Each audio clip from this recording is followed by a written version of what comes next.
Changes look good. I mean, they're simplified. It's less movement. It's being on time, trying to be on time more consistently. And we know timing comes and goes. It's not something you just have and never lose it again.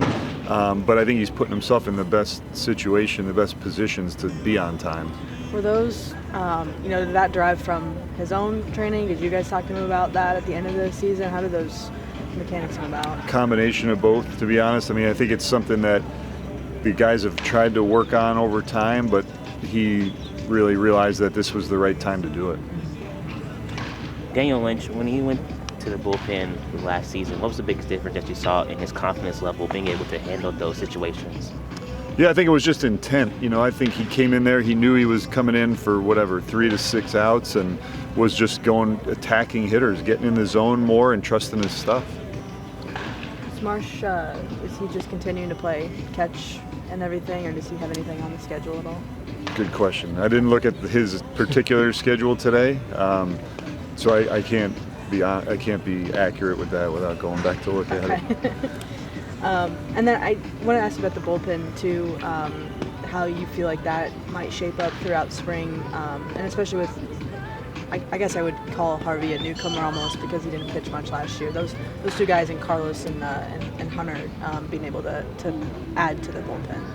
Yeah, well, we're excited about that. I mean, you look at what their track record, their strike throwers, they've pitched in high leverage. And when you add those guys to the Ursig, Hart, Zerpa, Sam, the guys that we used last year in high leverage, we have a really nice deep group of guys there that we're really confident in. You put a lot on Ursig's plate last year. What have you seen as far as his improvement, being able to handle that and also grow in his first full season with the Royals? Well, we did. We asked him, we threw him right in the fire, and he responded incredibly well. So what we've seen so far is a lot of the same attitude-wise, selflessness, pitch whenever. He's excited to get going, good energy, but he hasn't thrown live BP or any of that stuff yet. So, but we're looking for more of the same and just a continued progress forward. Do you think it helps him that he gets a full spring with you guys and being able to a full first season? Sure. I mean, I think the comfort. Anytime you get traded, that's a shock. He and his wife, they really enjoyed the people in Oakland, and so you come here, you got to start fresh, and earning that trust, and us getting to know him, and him getting to know us. I think he comes in here in a really good spot. What do you think the next step is for Cole Reagans this year?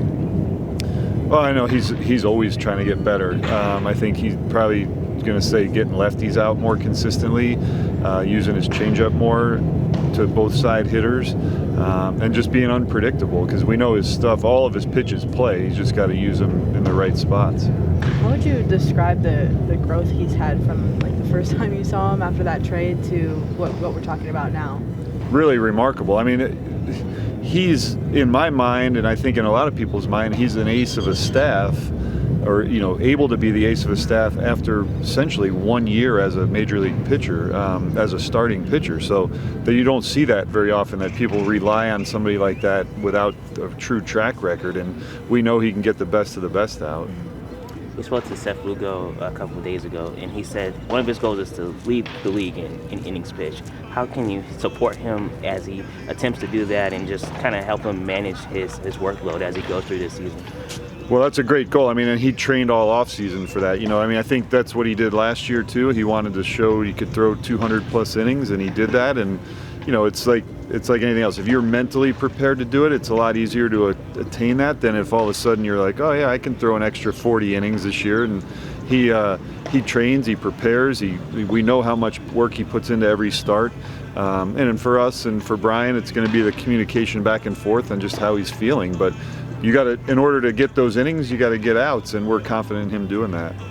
Did you hear from him at all after, I guess he ranked second in innings pitched? I came short of 2 innings or something like that. Yeah, I mean, I think thinking back on it, I think we knew that was going to be the case. There wasn't really a whole lot.